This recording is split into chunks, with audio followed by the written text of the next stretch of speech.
আসসালামু আলাইকুম, কেমন আছেন সবাই? আশা করছি সবাই ভালো আছেন, সুস্থ আছেন। আজকে যেহেতু গরুর মাংস রান্না করব, তার জন্য গরুর মাংসটা ফ্রিজ থেকে বের কইরা ভিজায় রাখছি। আর ভিজায় রেখে কিন্তু এখানে আমি পেঁয়াজগুলা কাইটা নিতেছি।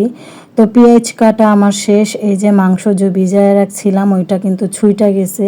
আর ছুঁইটা যাওয়ার পরে কিন্তু আমি যেগুলো বড় বড় পিসা ছিল ওইগুলারে ছোট ছোট কইরা নিছি।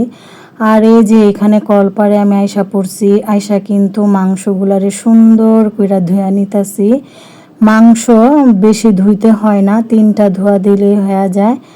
মাছ এগুলা বেশি ধুইতে হয়, কারণ মাছ নাকি যত ধুবেন তত স্বাদ, মা চাচিদের মুখে শুনছি।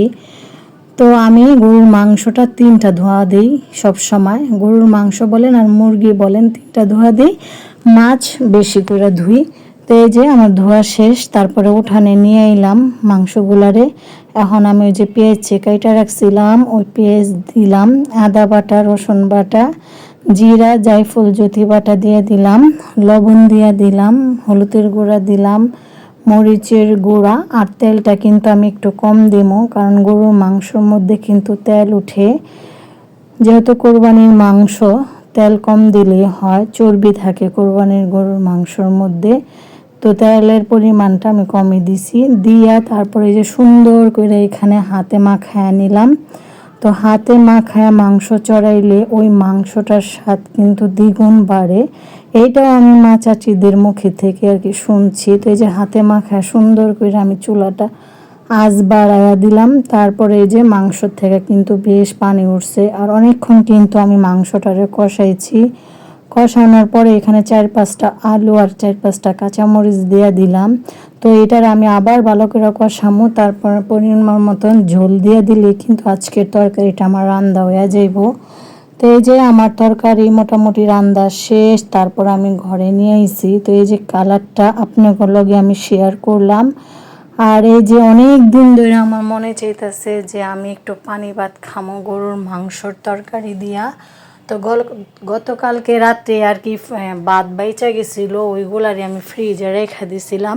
তখন এই যে বাইর করে সুন্দর করে ধুয়া নিছি, নিয়া তারপরে এই যে বড় একটা আড্ডিওয়ালা মাংস লইলাম, 2 টুকরা আলু লইলাম আর ঝোল লইলাম। তা আমার মতন কে কে আছেন গরুর মাংসের তরকারি দিয়ে পানি ভাত খাইতে পছন্দ করেন? তারপরে এই যে সাথে যদি থাকে কাজি লেবু, তারপরে কাঁচামরিচ, পেঁয়াজ, তাহলে তার কোনো কথাই নাই।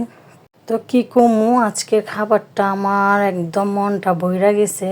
তো সুন্দর করে খাইছি, খাওয়া দাওয়া করার পর এখন রেস্ট লমু। তো ভিডিওটা যদি আপনার কাছে ভালো লাগে তাহলে কিন্তু অবশ্যই একটা লাইক, কমেন্ট, শেয়ার করবেন।